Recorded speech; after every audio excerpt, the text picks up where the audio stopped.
ஓம் நம சிவாய. திருச்சிற்றம்பலம்.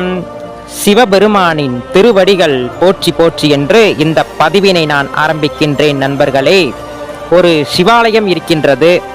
அந்த ஆலயத்தில் வீற்றிருக்கக்கூடிய பரம்பொருளாக இருக்கும் சிவபெருமானுக்கு பால் அபிஷேகம் அப்படிங்கிற ஒரு விஷயத்தை நாம் செய்தோம் அப்படி என்றால் நம்முடைய வாழ்க்கை அப்படிங்கிற ஒரு விஷயத்துல பல அற்புதமான விஷயங்கள் எல்லாம் நடக்கும் என்பதுதான் உண்மை. என்ன மாதிரியான பலன்கள் கிடைக்கும், எப்படி பாலபிஷேகம் செய்ய வேண்டும் அப்படிங்கிற ஒரு பதிவை தான் இதில் நான் கூற இருக்கின்றேன். ஆகையினால இந்த பதிவை முழுமையாக கேட்டு நீங்களும் பாலபிஷேகம் செய்து வாழ்வில் பயனடையுங்கள் நண்பர்களே. நம்முடைய ஊர்களில் பார்த்தீங்கன்னா சிவன் கோவில்களில் சிவபெருமானுக்கு பல வகையான அபிஷேகம் எல்லாம் செய்யப்படுகிறது அப்படிங்கிற அந்த விஷயம் அனைவருக்குமே தெரிந்த ஒன்றுதான். ஆனாலும் பாலபிஷேகம், அதிலிருந்து எடுக்கக்கூடிய தயிர் அபிஷேகம், நெய் அபிஷேகம், இதெல்லாம் சிவபெருமானுக்கு செய்வதனால் பல வகையான அற்புத பலன்கள் எல்லாம் கிடைக்கும் என்பது நிதர்சனமான உண்மை. நம்முடைய முன்னோர்களும் முனிவர்களும் ஞானிகளும் சித்தர்களும் இந்த அபிஷேக முறைகளை பற்றி நமக்கு தெளிவாக சொல்லிவிட்டு சென்றிருக்கின்றார்கள். ஆகையினால நாமும் நம்முடைய வாழ்க்கையில சிவபெருமானுக்கு பாலபிஷேகம், நெய் அபிஷேகம், தயிர் அபிஷேகம், இப்படிப்பட்ட அபிஷேகங்களை எல்லாம் செய்து நாம் வழிபட்டோம் என்றால் நம்முடைய வாழ்க்கையிலும் பல வகையான மாற்றங்கள் நடக்கும் என்பதுதான் உண்மை. மாடு அப்படிங்கிறத செல்வம் அப்படின்ட்டு சொல்லுவாங்க இல்லையா? அந்த மாட்டில் இருந்து எடுக்கக்கூடிய அந்த பாலினால் சிவபெருமானுக்கு நாம் அபிஷேகம் செய்து வழிபட்டோம் அப்படி என்றால் நம்முடைய வாழ்க்கையிலும் செல்வம் அப்படிங்கிறது குறைவில்லாமல் இருக்கும். பால் போல பொங்கும் சொல்லுவோம் இல்லையா? அந்த மாதிரி வீட்டில் செல்வம் பெருகும். ஆகையினால எப்பவுமே நம்ம சிவன் கோயிலுக்கு சென்றோம் அப்படின்னா வாழ்க்கையில ஒரு முறையாவது சிவபெருமானுக்கு பால் அபிஷேகம் செய்ய வேண்டும். நீங்க சிவன் கோயிலுக்கெல்லாம் போறீங்க அப்படின்னா உங்களால பால் அபிஷேகம் செய்ய முடியலனாலும் நம்ம வாங்கி கொடுக்கலாம். நம்முடைய வேண்டுதலுக்காக நம்ம சிவபெருமானுக்காக நம்ம பால் வாங்கி கொடுக்கலாம்.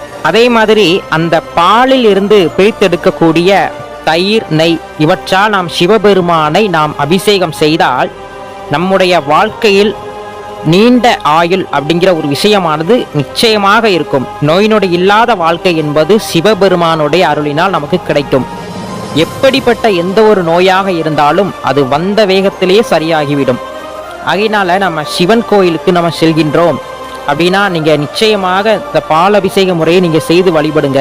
உங்களுடைய நண்பர்கள், உறவினர்கள் யாருக்கு வேண்டுமென்றாலும் இதை நீங்க சொல்லலாம். பல நாட்களாக இந்த நோய் தீரவில்லை, குணமடையவில்லை அப்படின்ட்டு நிறைய பேர் கஷ்டப்படுவாங்க இல்லையா? அவர்களை எல்லாம் சிவன் கோயில் சென்று பால் அபிஷேகம் செய்து வழிபட சொல்லுங்க. கண்டிப்பாக அந்த நோய் என்பது மிக விரைவிலே சரியாகிவிடும் என்பதுதான் நிதர்சனமான உண்மை நண்பர்களே. அதே மாதிரி இந்த பால் அபிஷேகம் மட்டுமல்லாமல் நெய் அபிஷேகம், தயிர் அபிஷேகம், இந்த மாதிரியான அபிஷேகங்கள் எல்லாம் நாம் சிவபெருமானுக்கு செய்து வழிபட்டோம் அப்படி என்றால் பல நாட்களாக திருமணமாகி குழந்தை இல்லை அப்படி என்று வருந்தக்கூடிய அந்த குடும்பத்திற்கு குழந்தை நிச்சயமாக பிறக்கும் என்பதுதான் உண்மை. ஆகையினால குழந்தை வரம் வேண்டும் என்று நினைப்பவர்கள், வருந்துபவர்கள், நீங்கள் சிவன் கோயில் சென்று சிவபெருமானை தயிர் அபிஷேகம், நெய் அபிஷேகம், பால் அபிஷேகம், இப்படிப்பட்ட அபிஷேகங்களை எல்லாம் நீங்கள் செய்து வழிபட்டீர்கள் என்றால் நிச்சயமாக ஓரிரு நாட்களிலே குழந்தை வரம் என்பது நிச்சயமாக கிடைக்கும் நண்பர்களே. அது மட்டுமில்லாமல் இந்த பால் அபிஷேகம், நெய் அபிஷேகம், வெண்ணெய் அபிஷேகம், இந்த மாதிரியான அபிஷேகங்களை எல்லாம் செய்து வழிபட்டு வந்தோம் அப்படி என்றால் நம்முடைய தலைமுறை என்பது வாழையடி வாழையாக வளர்ந்து கொண்டே செல்லும் நண்பர்களே. எப்போவுமே நம்ம சிவபெருமானை மனதிலே நினைத்து கொண்டு அவருடைய நாமத்தை ஜெபித்து கொண்டும் சிவாலயத்திற்கு சென்று குடும்பத்தோடு சிவனுக்கு நாம் பாலபிஷேகம் செய்து வழிபட்டு வந்தோம் என்றால் குடும்பத்தில் ஒற்றுமை இருக்கும், மகிழ்ச்சி பெருகும், செல்வம் பெருகும், நோய் நொடி இல்லாத வாழ்க்கை என்பது நிச்சயமாக கிடைக்கும். எல்லாம் வல்ல சிவபெருமானின் அருள் உங்களுக்கு எப்போதுமே இருக்கும் நண்பர்களே. ஆகையினால உங்களுடைய வாழ்க்கையிலும் நீங்க சிவன் கோயிலுக்கு சென்று ஒரு முறையாவது பால் அபிஷேகம், நெய் அபிஷேகம், தயிர் அபிஷேகம், இப்படிப்பட்ட அபிஷேகங்களை எல்லாம் செய்து சிவபெருமானின் அருளினால் உங்களுடைய வாழ்க்கையானது நோயற்ற வாழ்வு, குறைவற்ற செல்வம் அப்படிங்கிற ஒரு மகிழ்ச்சி நிறைந்த வாழ்க்கையாக இருக்கும் நண்பர்களே. நம்முடைய இந்து சமயம் அப்படிங்கிற இந்த சமயமானது பல ஆயிரம் வருடங்களாக பின்பற்றப்பட்டு வரும் ஒரு பழமை வாய்ந்த ஒரு சமயமாகும். நம்முடைய இந்த இந்து சமயத்தில் பல்வேறு வகையான சடங்குகள் சிவபெருமானுக்கு இன்று வரை பின்பற்றப்பட்டு வருகிறது நண்பர்களே.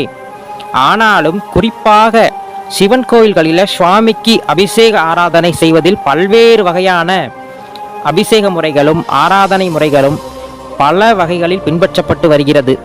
அதில் நம்ம கலந்துக்கிட்டோம் அப்படின்னா பல வகையான பலன்கள் நமக்கு கிடைக்கும் நண்பர்களே. சிவபெருமானுக்கு பால் அபிஷேகம் செய்வதனால் என்னென்ன நன்மைகள், என்னென்ன பலன்கள், என்ன புண்ணியங்கள் கிடைக்கும் என்பதை பற்றி தான் இந்த பதிவில் பார்க்க இருக்கின்றோம். சிவபெருமானுக்கு அபிஷேகம் செய்யக்கூடிய ஒவ்வொரு பொருட்களுக்குமே ஒவ்வொரு தனிப்பட்ட பலன்கள் இருக்கின்றது அப்படிங்கிற ஒரு விஷயத்தை நாம் தெளிவாக தெரிந்து கொள்ள வேண்டும் நண்பர்களே. இப்போ நம்ம சிவன் கோயிலுக்கு போகின்றோம். சிவபெருமானுக்கு பால் அபிஷேகம், நெய் அபிஷேகம், திருநீர் அபிஷேகம், இப்படி பலவிதமான அபிஷேகங்கள் எல்லாம் செய்கின்றார்கள்.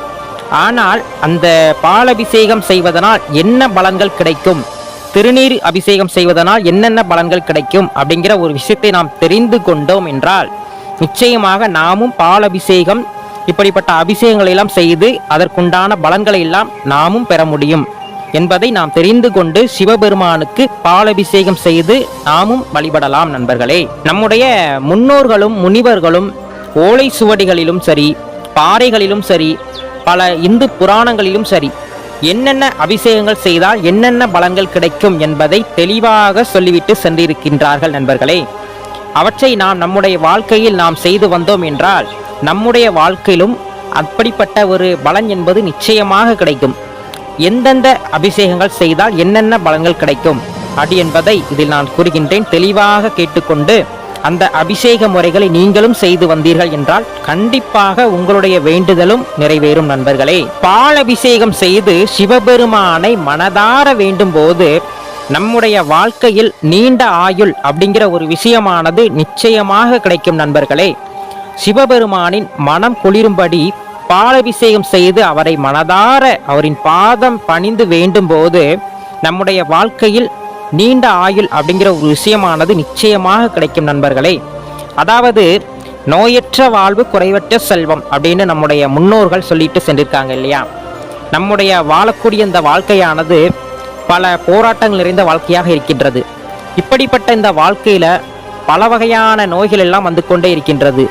எந்த வகையான நோயாக இருந்தாலும் சரி, நமக்கு அது வராமல் நம்மை பாதுகாக்கக்கூடிய ஒரு சக்தி வாய்ந்த ஒரு வழிபாடு முறை என்பதை தெளிவாக தெரிந்து கொள்ள வேண்டும் நண்பர்களே. நம்முடைய வாழ்க்கையிலும் ஒரு முறையாவது சிவபெருமானுக்கு பாலபிஷேகம் செய்து வழிபட்டு வந்தோம் அப்படி என்றால் நம்முடைய வாழ்க்கையிலும் எப்படிப்பட்ட பிரச்சனையாக இருந்தாலும் அது நீங்கி நம்முடைய வாழ்க்கை என்பது மகிழ்ச்சி நிறைந்த வாழ்க்கையாக மாறிவிடும் என்பதுதான் உண்மை. அதே மாதிரி அந்த பாலில் இருந்து எடுக்கக்கூடிய அந்த தயிரினை கொண்டு சிவபெருமானுக்கு அபிஷேகம் செய்து வழிபட்டு வந்தோம் என்றால் புத்திர விருத்தி என்பது குறைவில்லாமல் இருக்கும் நண்பர்களே. ஒரு குடும்பம் இருக்கின்றது, முன்னாடி தான் சொல்லுவோம் இல்லையா, என்னன்னா ஒரு குடும்பத்தில் 10-15 பிள்ளைகள் எல்லாம் இருப்பார்கள். இன்றைய காலகட்டங்களில் பார்த்தீங்கன்னா ஒரு குழந்தை பெற்றெடுப்பதே பெரும் தவமாக இருக்கின்றது.